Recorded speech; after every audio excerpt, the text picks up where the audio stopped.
खबर है कराची से सिंध बिल्डिंग कंट्रोल अथॉरिटी का स्टाफ मुतारिक हो गया है और एसबीसीए के डेमोलिशन स्क्वाड की फुर्तियां भी तेज हो गई हैं। डिस्ट्रिक्ट ईस्ट और डिस्ट्रिक्ट सेंट्रल में गैर कानूनी तामीरात के खिलाफ एक्शन लिया गया है। हमारे साथ इस वक्त मौजूद हैं नुमाइंदा यूएनएन फैजान हुसैन।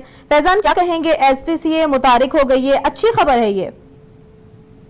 जी देखिए, कंट्रोल अथॉरिटी जो है वो अब अदालती हुक्म के बाद जो है वो इनमें फुर्ती आ गई है और मुख्तलिफ इलाकों में जो है वो गैर कानूनी तामीरात के खिलाफ कार्रवाइयाँ भी इन्होंने तेज कर दी है। डिस्ट्रिक्ट ईस्ट और डिस्ट्रिक्ट सेंट्रल में गैर कानूनी तामीरात के खिलाफ एक्शन लिया गया है, जहाँ PCHS के इलाके में कार्रवाई करते हुए तीसरे फ्लोर पर जो मस्मार किया गया है जो कि गैर कानूनी बनाया गया था। इसी तरह से कार्रवाई के दौरान जो है वो एडमिन कोऑपरेटिव हाउसिंग सोसाइटी में भी प्लॉट नंबर 255 पर कार्रवाई की गई है, जहाँ तीसरी और चौथे फ्लोर को गैर कानूनी जो तामीर किया गया था उसे मस्मार किया गया है। डिस्ट्रिक्ट सेंट्रल में फेडरल बी एरिया में कार्रवाई करते हुए ब्लॉक 9 की स्कीम 16 में प्लॉट नंबर 780 पर कार्रवाई की गई है।